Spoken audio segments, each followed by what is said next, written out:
Welcome to the Casual Author Podcast. I'm Dan, sci-fi and fantasy author. Like you, I've got a lot on my plate. What with many children, a full-time job, a homestead, and loads of other responsibilities. I'm here to bring you inspiration, positivity, and community around having a busy life and still wanting to chase that author dream, even if you have to take a casual approach. For more information about the podcast, me, or my books, head to thecasualauthor.com. Let's get started. Hey there, it's Dan Kenner with episode number 136 of the podcast. Today we're talking to L.G. Nixon about making difficult decisions with your publishing. So in her experience, she had a different publisher that she was working with, and then she made the decision to change to a different publisher that was a little bit more hands-off, that fit her lifestyle a little bit better, that would put her in a little bit more of a rigorous and better schedule for publishing. And she talks about the decision around that, how difficult it was to make that decision. So we go a lot into her publishing process, her writing process, her plans for her future books, and what the decisions that she made, what effect they had on her writing schedule and her process. So I think you're going to want to stick around for that conversation. It's very insightful and very uplifting, particularly for those of us who may have to make some difficult decisions when it comes to our publishing. But this past week has been great. For homestead updates and for author updates. I feel like a lot has happened on both fronts, which I'll get to that in just a second. If you like the show and you'd like to join me on the show, just head to dankenner.com. There's a podcast button there, or you can go to thecasualauthor.com and fill out the form. Let me know who you are, what you'd like, what you're about. I'd love to have you join me for a conversation about your authoring. Also, if you really enjoy the show, leave a comment. Let me know what you think about the show. I'd love to hear where you're listening from, what you think about it, what you'd like to hear more of. I want to make this a little bit more of a conversation. So just let me know what you think about the show and comment anywhere. It's all over the place. And I try to keep an eye on the comments everywhere. But just want to hear from you and what you're up to and what you're doing. And lastly, if you want to support the show, if you like the show, there's Patreon. It is patreon.com/thecasualauthor. Just a couple dollars a month, a couple cups of coffee a month. If that's something that you're interested in, your support is very, very appreciated. I definitely want to keep providing this content for you. It does take quite a bit of time and money to do so. So, yeah, any support that you're willing to give, be very grateful for that. As long as I can get my act together, I do provide an extra Q&A session where I go into my writing process, homestead process, family life, anything that you want to ask. Just send those questions my way and I will answer those. I say get my things together because life has been a little bit chaotic recently. That's why I said there's lots of updates when it comes to the homestead. So, first off, the homestead slash personal life. So, as you know, I did change jobs less than 3 weeks ago. That has been a little bit of a whirlwind, just trying to get up to speed with the new job. There's been a lot less time in the day because I'm having to spend a little bit more time at work trying to get my bearings and make sure that I'm in the right place, doing the right thing. I've really enjoyed it. I have no issues with the new job. It's just it consumes a lot of mind space. So, I think once I get that a little bit settled, I'll step back into making those Q&A sessions. And there's a couple things that have just fallen by the wayside that they were part of my schedule, editing the podcast. I've been doing that a little bit later than usual, recording new podcast interviews. Things have gone a little bit up in the air. So we're getting to a point where hopefully it'll settle down. I can get used to it. In addition to that, we had the cow who had her calf. We had a new baby almost 2 months ago. Our daughter started some new extracurricular activities, ballet, um, piano started. We have archery starting soon. We've got these other activities starting. So everything just kind of like within the course of 1 month just kind of hit. So we're managing. To keep it all together. I do have to admit that there were some days that were a little bit rockier than others where we got to the end of the day. I literally woke up before 6 o'clock and we didn't finish till 10 o'clock at night. And we just sat there like, oh boy, like is this our new life? Everything is insane. There's no more free time. My wife and I barely get to see each other, even though we're home all day. Anyway, it's funny. I think we're getting to a point though where that's not going to be as bad.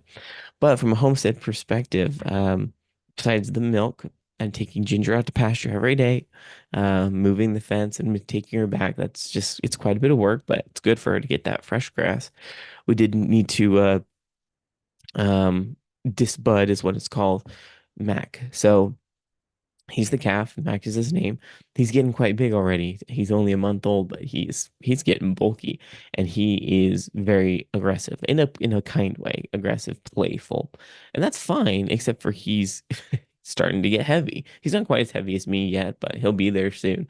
And I don't need a calf pushing on me and rubbing up against me and shoving me all over the place when he weighs twice my size, or he's twice my weight. So yeah, training him to make sure that he doesn't get too crazy, he doesn't push on me too bad. But he was also hitting me with his head, and he had his little buds, his horns were starting to grow in. And, obviously cows grow horns differently, but his horns probably would have grown in very pointy. The last thing I need is a cow that's huge headbutting me when he's impatient for his milk. So anyway, we had to remove those with a hot iron, and it was, we've done it for the goats. It's just part of the process. It's a little bit painful for them, but it cauterizes it and they forget about it pretty quick. The challenge with him is he's big and he's strong.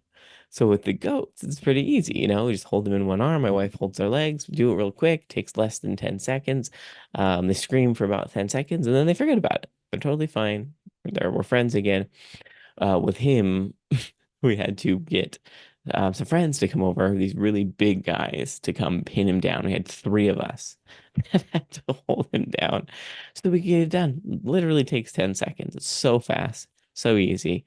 And anyway, it worked out. He was very squirmy. We almost weren't able to hold him down, but we got it done. So now he's happy. He's forgotten about it. His hair will grow back over it, and you'll forget it even happened. But that was fun. Additionally, just trying to figure out manure management because the cow provides so much milk for us, but that also means she processes a lot of food. She's eating way more. Feeding them is insane. We have to give them so much hay, even though she's going out to eat in the pasture. Our pasture's not great, so we're trying to kick that back into motion. Um, but she also has a lot of manure, so I have to scoop it every day and move it somewhere else to where we have our compost pile. The problem is compost piles don't compost fast enough. She's she's letting out some upwards of 40 to 50 pounds of manure every day. So that's fun. Try to figure out what to do with that. We've just got growing piles of manure. I think eventually we may spread it across our pasture, but I need a spreader. I need a best time to do that.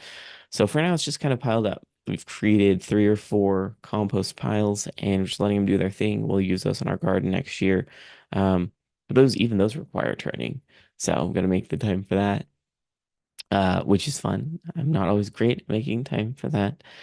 Um, but then the chickens. So we brought all the chickens in. I talked about that a few weeks ago. We put the meat chickens out. So that's something we kind of flip-flop them. The meat chickens are now out in the pasture and they're enjoying it. It's going well. Where that's a little bit tricky is meat chickens are extremely aggressive compared to egg layers, because you can't, with egg layers, you can give them their feed kind of once a day, or at one point we just had free choice.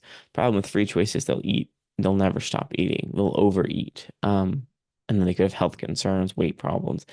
Well, with meat chickens, they do it even worse than egg layers. You cannot give them free choice. After the first couple weeks of when they're chicks, they can have free choice. Now that they're almost 4 weeks old, we have to ration their feed. Otherwise, if they overeat, they get too big, and then sad things start happening. Like they die because their heart fails because their body grows too fast, or their legs break because their body's growing too fast and their legs can't support them.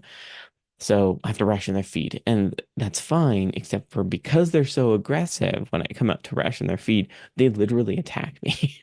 And it's fine because I'm wearing pants and boots, like I'm protected, but their claws are sharp. And the moment I open that gate, they rush me to try and get out. They're in this protected like teepee house. So that's been fun, trying to navigate how to feed the chickens without getting mauled to death. They're still pretty small, but at some point they're going to be full-size meat chickens and they're going to be heavy. So that's something else I'm trying to navigate. But Yeah, I mean, all the things, the very positive things, just this is an example of with a new job and all the things starting extracurricular activities, all these homestead things kind of coming together at the same time. Um, my mind has not really been very clear. I haven't been very organized with things. However, I will say I'm kind of impressed. I'm proud of myself. Give myself a little bit of credit. We'll shift over to the interview or to the author update part of the podcast. I did manage to make some plans moving forward of my publishing goals. So, I would love to have 20 books published as soon as possible. Understanding my financial and my circumstances with time, there's a situation there. It's unlikely that I'll be able to publish more than 2 books a year, but I think I can publish 2 books a year. And so I actually did some planning and it didn't kill me. Surprisingly, I'm still alive. Uh, but I did some reverse planning. Dragon Blooded comes out September 24th, which is a week from today. And I said, if I want to publish 2 books a year, then that means I need to publish the next one by on or before March 24th. And so I did a backwards plan of, okay, if I publish the 24th, I need to have the cover done by this, the editing done by this, copy editing done by this day, need to have the manuscript done by this day. And, I reverse scheduled it. And then I put those all on a recurring schedule. So they happen every 6 months. So then I know, all right, this is when I need to have the next book done so that I can keep a 6 month schedule for publishing. Seeing it's not as rigorous as I expected, it did mean that I had to make some changes in terms of priority. For example, I did submit my short story. It's called The Virality Report. It's kind of like a sci-fi murder mystery to Writers of the Future, and that's my last one. So I don't think that writing the short stories is going to serve me super well. I'm not extremely motivated to win the Writers of the Future competition. I was mainly using them as an accountability thing to just try to write these short stories every quarter, and it was kind of fun. I enjoyed it, but I just don't know if it's going to be serving my author business super well today.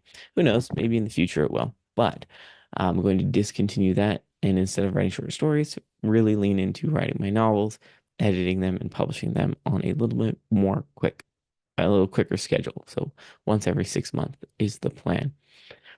So that's fun. Additionally, so in terms of work that I've done on my author business, despite all of the craziness, you can actually buy Dragon Blooded today. So if you're listening to the podcast, I know I said Dragon Blood comes out in 7 days, but I've actually made it available early for those who want to buy it directly from my website. So that's the other wonderful thing about it being an independent author. You can do whatever you want with your books. That said, I have put them up dankennerbooks.com. You can go ahead there to dankennerbooks.com. You can buy the ebook, you can buy the print on demand paperback. It'll print from Book Vault and ship directly to you.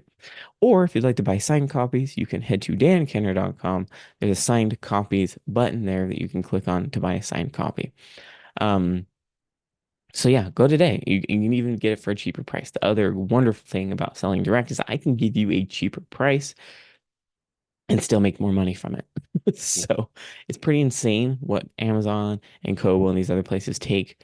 I mean, they have to make money, I suppose, but at the same time, they're taking so much that it's better for me to sell directly to you because you can get a cheaper price and I can make more money.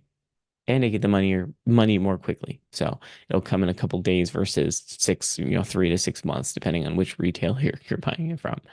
So if you want to wait to buy it from Amazon, or I'm going to put it up on Ingram Spark as well till the 24th of this month, you're welcome to do so. But if you want it today, you can go ahead and go buy that. So that is something that I did. I got it all formatted and put together, and it was really fun. So I'll read the blurb for Dragon Blood, just so you may be convinced about reading it. So this is Dragon Blooded. It's book 1 of the Hidden Heritage series. David is a high school star, known for his skills on the football field and his all-American charm.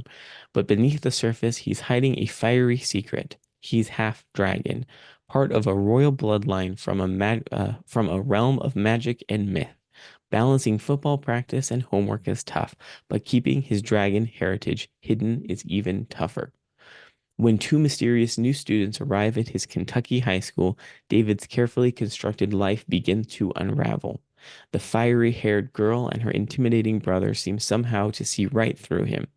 With homecoming around the corner and a growing romance with his girlfriend Monica, David's world is thrown into chaos as he struggles to keep his dragon side under control. As secrets are exposed and danger looms, David must decide whether to embrace his true identity or protect his human life at all costs. Can he master his dragon powers in time to face the threats that are closing in? Dragon Blooded is a gripping tale of high school drama, supernatural suspense, and the search for identity and belonging. So there you go. There's Dragon Blooded. Um, in addition to um, putting everything up and making it available for you today. I had to tweak the cover. If you're watching on YouTube, you can see the cover there, or if you just go to my website, you can see um, the book, the cover. I'm pretty happy with it. With the formatting of it, it looks really great. The book is amazing. The inside is formatted very, very well. I'm happy with it. But I'm also doing book boxes. So if you buy a signed box from me, I am adding some goodies. I printed some bookmarks, some stickers, and some postcards that I can sign and write a message to you. So trying to be a little more formal with this. I've never done this before, but my direct sales are becoming more important to me. So um, that's all been going on with all the life changes and everything. Hopefully I'll be able to sustain the schedule and hopefully it'll be this launch will be a little better than it has in the past. But that remains to be seen. All right, so I believe that's everything in terms of author updates. So we can go ahead and shift over to the interview portion with LG Nixon.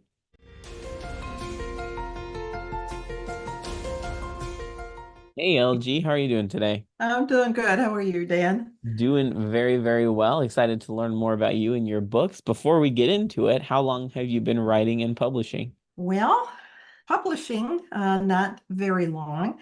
Writing, I've been writing. My mom said by the time I could pick up a pencil, I was writing stories. And she would buy me journals and notebooks and I would just sit in a corner and entertain myself and write stories. And I wish I could find some of those stories to see what, like 8-year-old me was writing, but those have been lost to antiquity. So I've been writing for quite a while, studied business administration at college, but I Nice. also took a minor in journalism. And Okay. so I thought that was something I wanted to go into and thought I might actually pursue that and do some, writing at that point. But then I determined that realistically, I would be better off with business administration. And so that was my career. But for writing my books, I started the Issachar Gatekeeper series a number of years ago. Took me a while to get that published. Um, the first time that it was published, I did a print on demand. And I thought that would be the way to go so that I wouldn't have to, store any books or try and ship those out myself. So I went with a print on demand company and later learned that wasn't a good decision because once they print it, you know, it loads up to their website and they get an order for it and then they print it and ship it out. That worked great. However, there was no feedback, there was no help as far as editorial or marketing, and it was very difficult to get it going. So I ended up pulling that. I did have it listed on Amazon, but I pulled that off almost immediately because I was noticing that there were some errors in the book, which didn't come from me. It Mm. was part of their formatting and their printing. Um, there were pages missing. It's like, excuse me, it was there when I approved it. And so it was not a good fit. So then later, as I started writing book two, I did some more research and came up with a different publisher, still considered independent, but he does everything that a traditional publisher would do. He has staff to help you with your graphic arts, with your cover, He has editors, formatters. He has the printer. He does everything, but you pay him. It's through a contract. And then I do have a company that warehouses the books for me. Well, So cool. then when I get an order, uh, they take care of it. That's, I just pay a monthly fee and they warehouse the books. They have the system set up so that they will pick and ship. And so that works out really well. So I've been quite happy with that system. that's very cool. I'm curious to know how you discovered this publisher. Was this just like searching on the internet, doing some research from, other authors that asking around? How did you find these specific publishers to help you out with that? Well,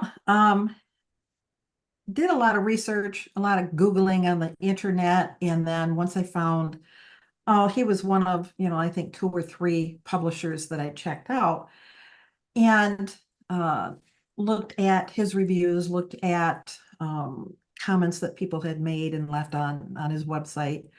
And I thought, well, okay. So then I called and set up an appointment. And so then we had a video chat and we got to know each other. Mm, And I felt very comfortable with him, knowing that, he would take good care of the book.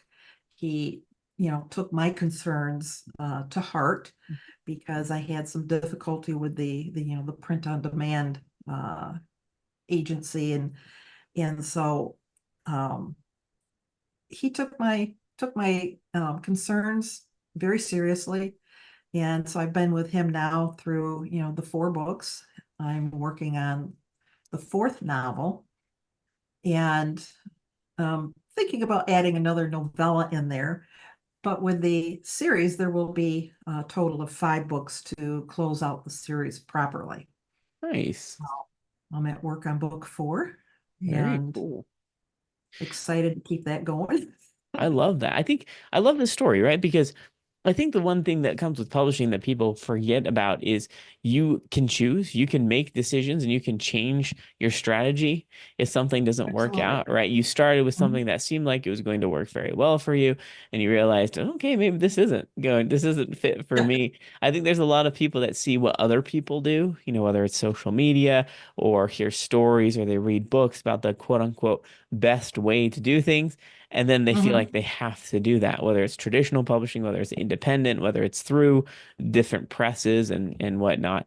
And so I think Mhm. being able to recognize saying this isn't working for me and stepping back and changing your strategy, I think that's amazing. It probably wasn't easy though. Was it a little bit sad or is it stressful Um, to do that it or was it was stressful. okay. It was stressful because then we had to tweak. I had to go back to my graphic artist who did the cover for the first book. Well, actually, she's done all of them. Mhm. Um, we Dan did want me. His name is Dan as Oh, well, cool. and I love Dan. My husband's name is Dan, so perfect. Lots of Dans. This is Lots great. of Dans, and so my publisher Dan he says, well, he wanted me to use his graphic artist, and I said, I've got a certain look I'm going for with Yeah. the book covers. And I said, I'd really like you to consider my graphic artist. So he needed to vet her. So I had to have those two talk to each other Oh, and send copies of her work to him. And uh, it was so cute.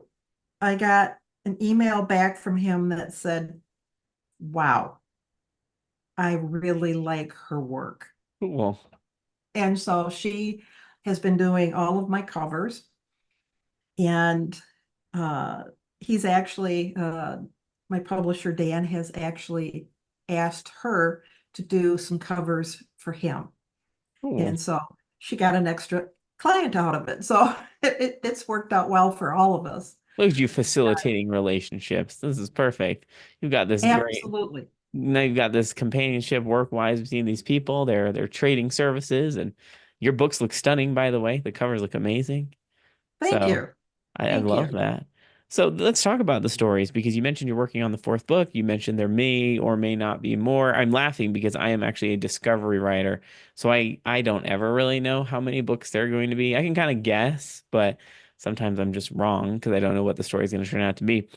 So the stories themselves, they're mysteries? Is that what they are? Um, Kind oh, they're of fantasies. They fantasy. are, there's a lot of action, so I guess you could call them action adventure. Nice. The first book, The Ghost of Darwin Stewart, starts out introducing our heroine Lucy to a spirit realm that she didn't know existed.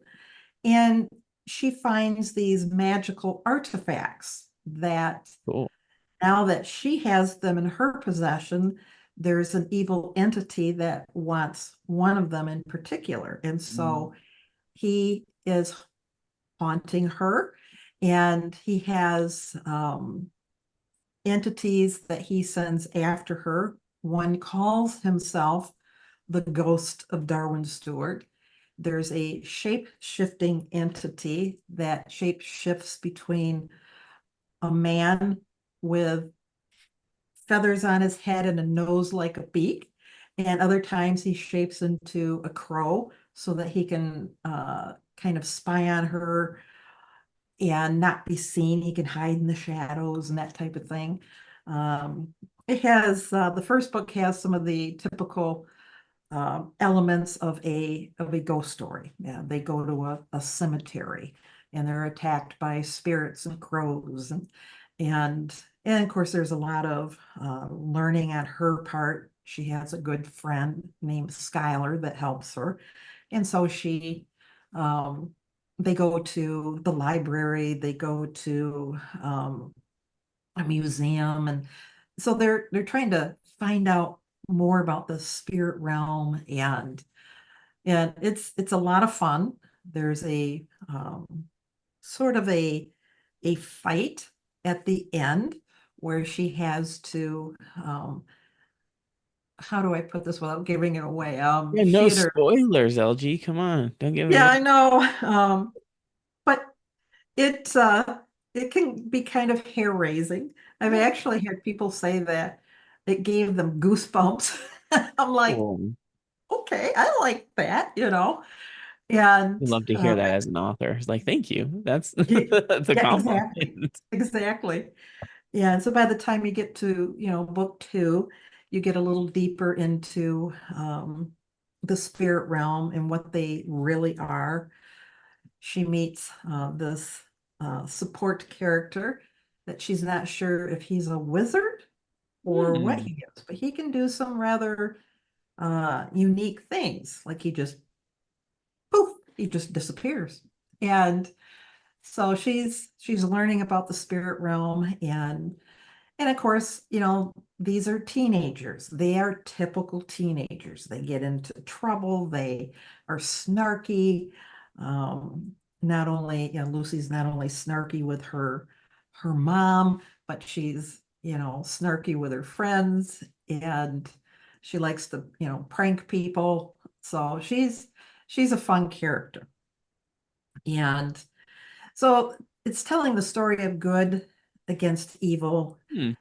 and as it goes along, it will be, as you get toward books four and five, you'll be leaving the natural world and you'll be going through a type of spirit realm. And she'll have to learn how to navigate that. And she will eventually have to battle um, there's an overarching evil entity. And so and he lives in a castle. So she gets to Excellent. um, Love kind it. of invade his castle without him knowing it, and she comes in contact with some other creepy entities. And there's a lot of things going on. And by book three, she's added two more friends to her group. And so this circle of friends is growing and they're learning about the spirit realm, and it's just the adventures are fun. And I'm excited to continue on with book four. I can see where book five will end, and I'm excited to get there because it takes you into a different realm, almost like a Hmm. Middle Earth, if you wanted to think of Tolkien Yeah. with hobbits. It takes you almost into a realm, something like that. And Cool. and so it's fun, So fun adventure. do you pre-plan or do you tend to plot out your stories before you actually get to them, or are you discovering it as you go when you Well, or both? Maybe it's a little of both. it's a little bit of everything, I Yeah. think, because I would be the term I think is called pantster. Yeah. Okay. Yeah. Pantser, where you just sitting right by the seat of your pants, Yeah. and sometimes the characters will end up doing things. I'm like, why did you do? Oh, that's why you did that. Mhm. Okay. Because the character in your head knows something that you don't, Right. Yeah. you know, and I laugh over that, but it's I have the series plotted out. Let's put it that way. I have the series plotted out, but each book can sort of stand alone by itself, but it continues the storyline. Yeah. But they can be read independently. I would suggest reading them from the beginning just so you have them in chronological order, but you pick up the theme and what's going on and how she came about, finding these artifacts. That's alliterated to in each of the books or alluded to. I think that's Hmm. the better word. So you can pick it up and get the gist of what's going on. So the five books are pretty well, the theme is plotted out, but the storyline for each of the books tends to write itself, even though it's Mm. still carrying that theme along. And I have I have binders that I use to keep me on track. Um, Yeah. I have, I used to have notes in this, in my planner pages. I used to have notes on my desk. I used to have, they were everywhere.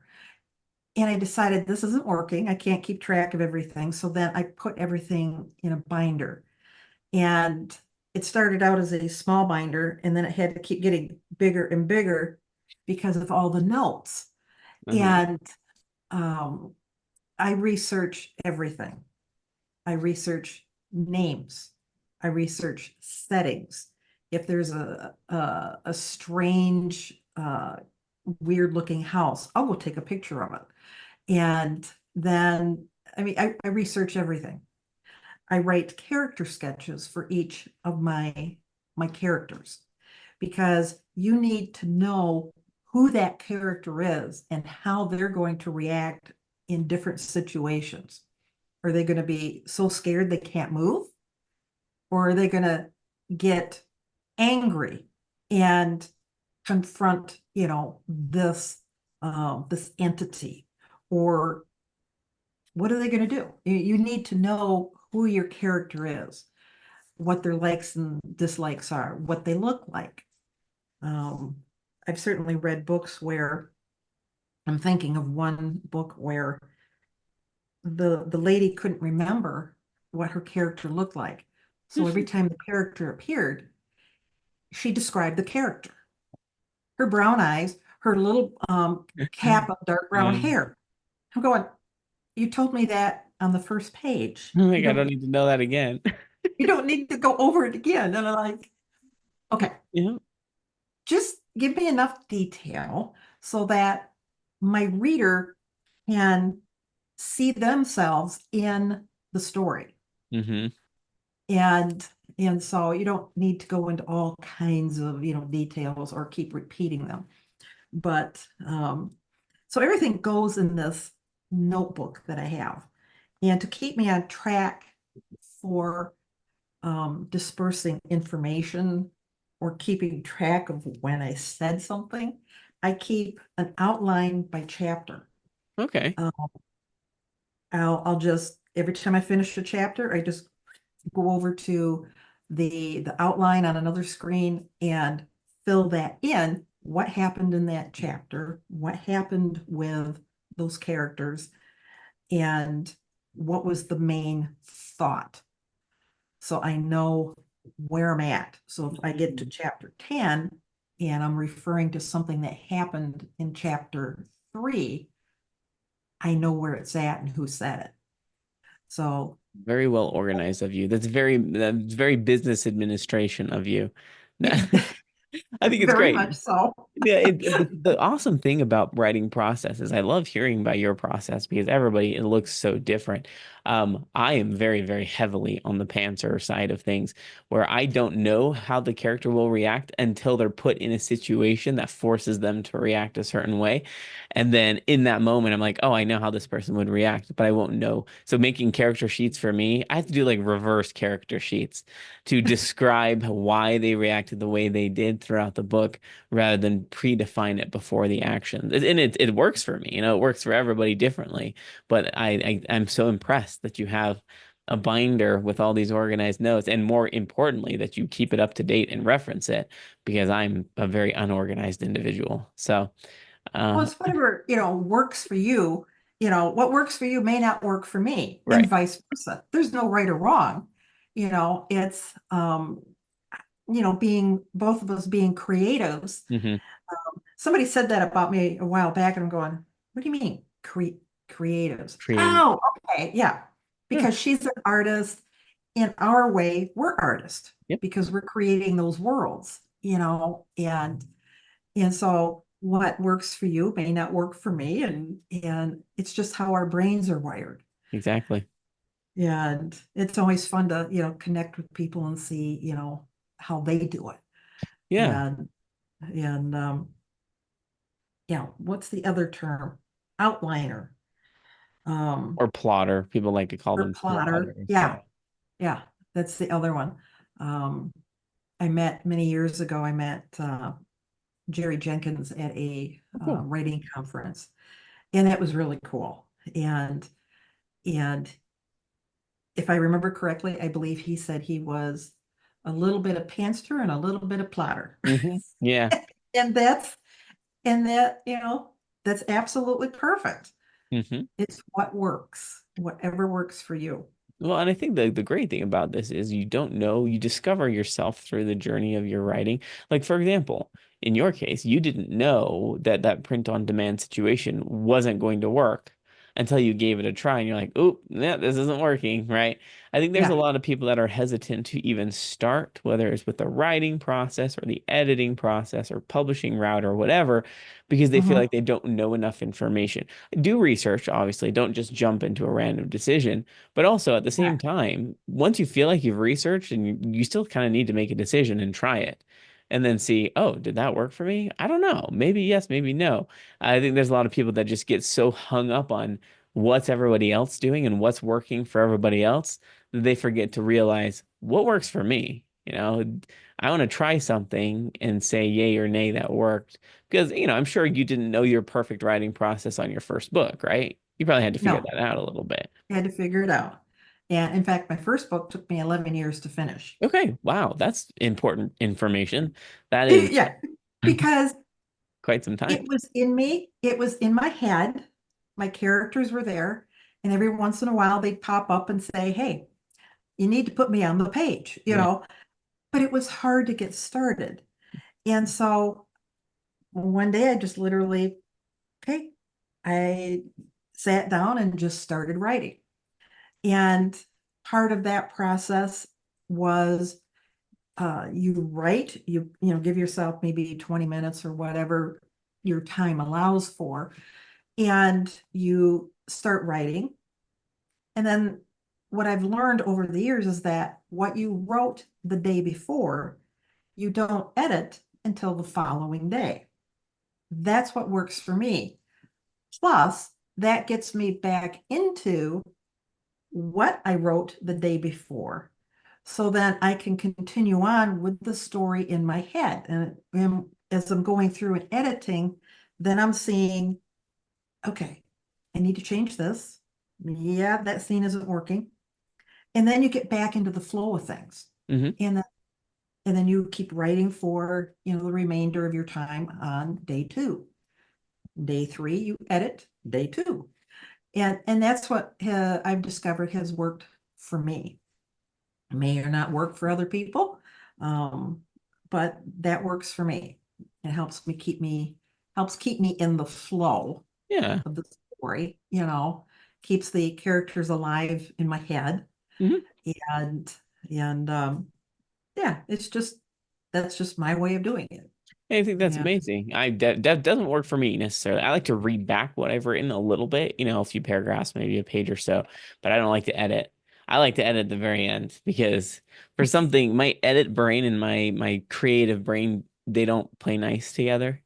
So Yeah, exactly. whenever I slip into edit mode, even temporarily, I don't want to get back into writing mode because I'm just so ingrained on, is that period in the right place? Is that comma used correctly? Is that how that word is spelled? And I just get so distracted by that that I forget to be creative. So Yeah. I, Yeah. I can't do any editing until I write the end. Because otherwise they will take me so long to get that book out. But yeah, it's great, different forms for different processes for everybody. I love to hear your process. I think that makes sense logically though. So you keep, like you said, the characters alive in your mind and probably feels more cohesive, the story itself, when you actually get to editing again later because hmm you've kept everything tight while you were writing. hmm hmm So Yeah.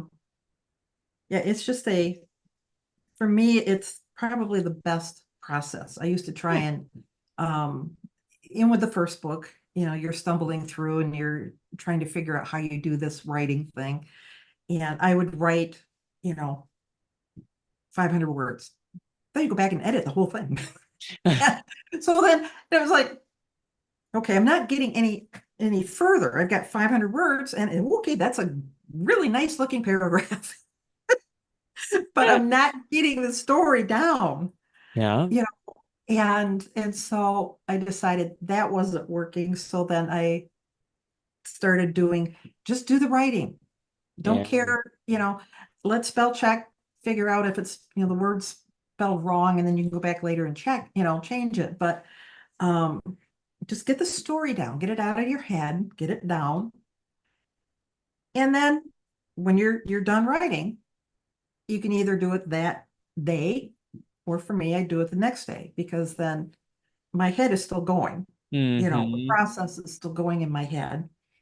So by day two, when I go to do the editing, I've got a better idea of where I'm going. Yeah. So but whatever works, for you, but you have to start somewhere and just get the story down. Absolutely. And yeah, so So I'm curious to know, this is going to be kind of like maybe a challenging question to answer, but I'm okay. curious to know what has been the biggest learning for you when it comes since you started writing however many years ago before your first book to today. What's been your Mhm. biggest learning in your author journey?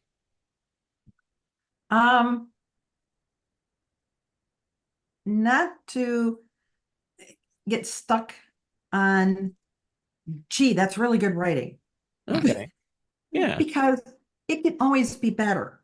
Yeah. um I went to a writing seminar many years ago, and you took your first chapter in, Hmm.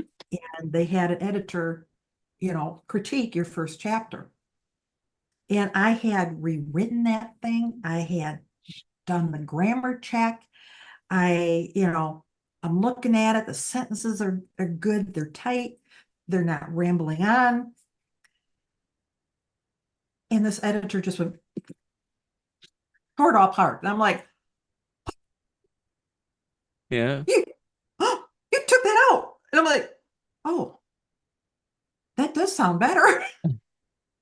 It was like, it can always be improved. Hmm. And so um, that was probably the biggest learning curve for me, was that just because you wrote it doesn't mean it's great.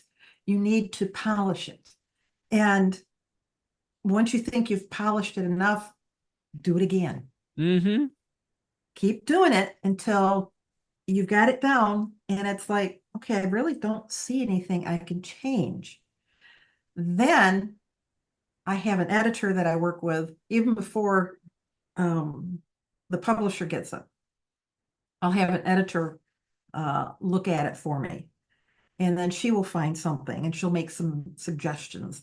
And then once the publisher gets it and his editor reads through it, she still has more suggestions.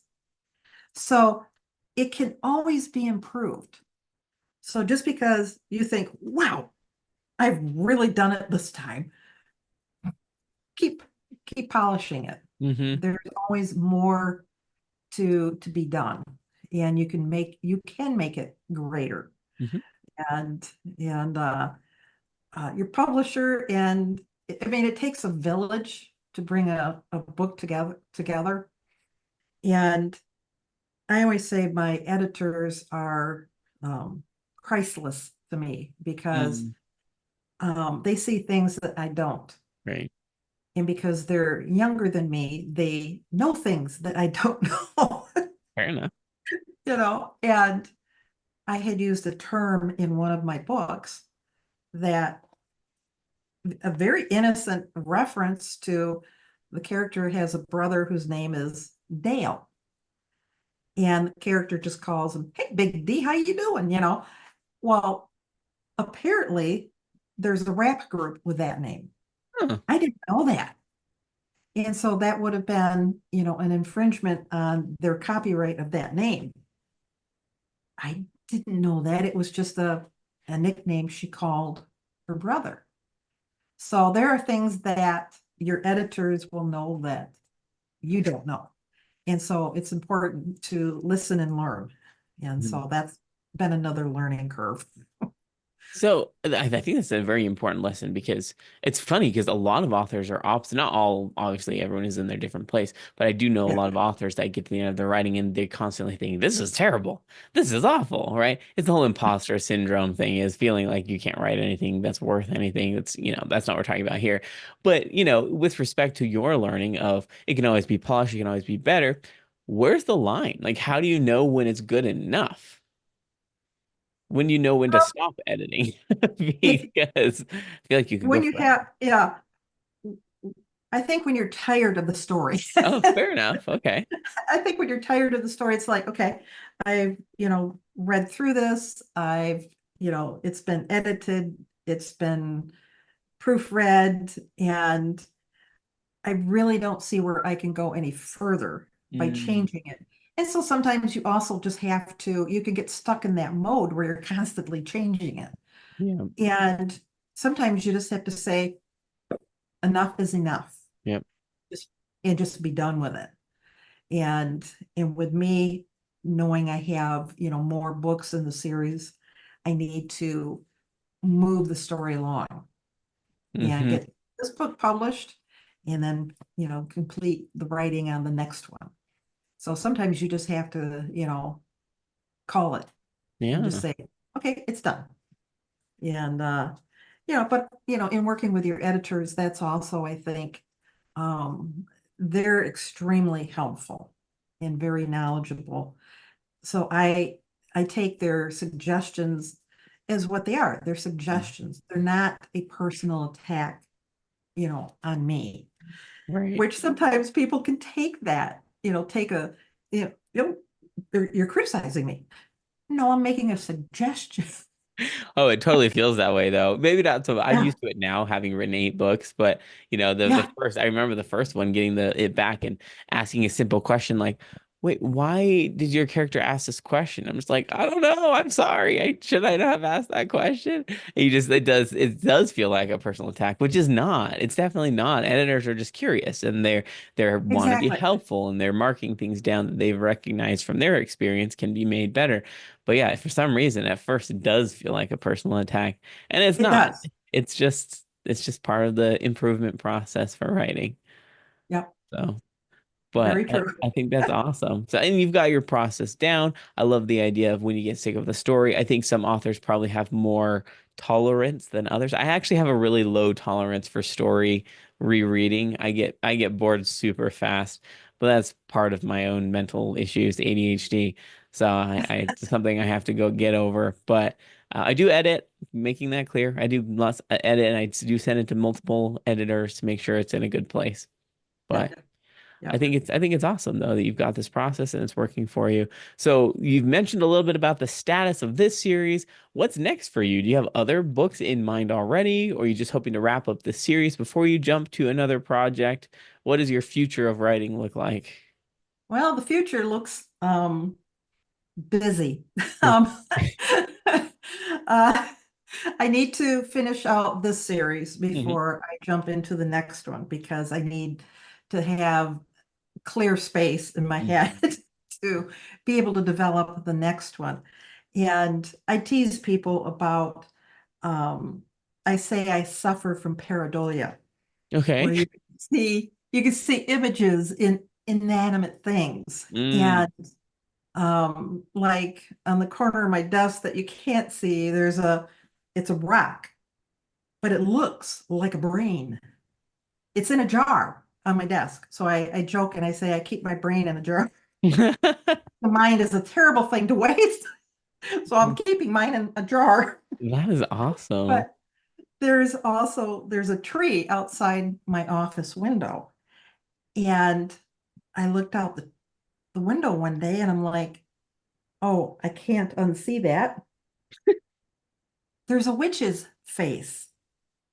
And what it is, it's just one of those tumors that develop, on a tree. Oh It was yeah. damaged somehow and it develops this tumor. Well, the tumor looks like a witch's face. There's sunken eyes, there's kind of a pointy nose, pointy chin, and a wart. I don't know what, okay. And you can't unsee it. Once it's I there, can't unsee it's that. there So forever. it's going to be in my head forever. And so now that's a character in an upcoming book, That's awesome. probably a little bit more medieval in flavor, where the Issachar gatekeeper takes place in our world. Oh, cool. Um, but the uh, the next book would be uh, something with the witch in it. So Nice.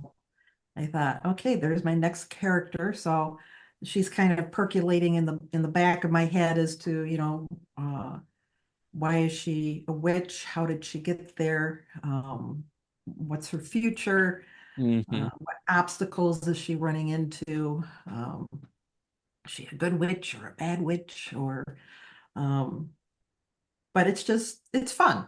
And she may not even end up in a book. Who knows? But There's the the thought possibility. is there. Yeah. It's very cool though. It's always encouraging when as an author you have more ideas, knowing that just the creative well can dry up sometimes. And I think that's a worry. That's where writer's block might happen for some people. But even though you have Mhm, these other projects you're trying to fill out, at least you or finish out, you have other ideas that can flourish when you have that mental space. But mhm. it's awesome. I'm excited for you for the finish of this series, and I hope that it goes well. Thank you. Thank you.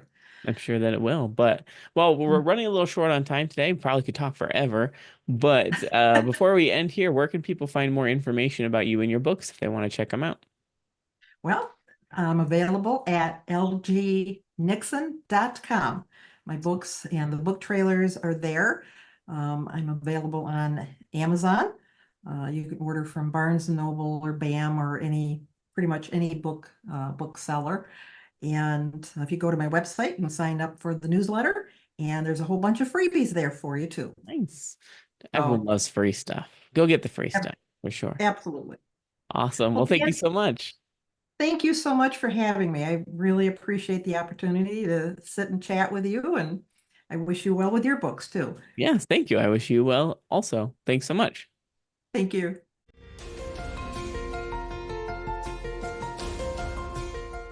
I hope you found that interview helpful, and I hope that you really enjoyed the positivity from Lisa and all that she had to say about making those difficult decisions. Sometimes we have to step back and analyze what we're doing and say, is this right for me? Um, is this what's really helpful and beneficial for me? What I want to do, whether it's a hobby, my authoring, or it's a business, what difficult decisions do I need to make today to thrive and improve moving forward? So Yeah, I really liked her take on it and just the much better experience she was having with publishing after she made that shift. I really appreciated her insight on that. So next week, we're talking to Zachary Forbes about real characters for real stories. We dive more into how he and his co-author, his brother, worked on making sure their characters were real. They write post-apocalyptic books. So, just the interactions with the characters, the character-driven decisions in plots and story, and, how they just did a check with themselves and with other people to make sure their characters were as real as possible. So I think you'll really enjoy that conversation. Just tune in next week. Thanks for listening today, and I appreciate your support. Talk to you next week.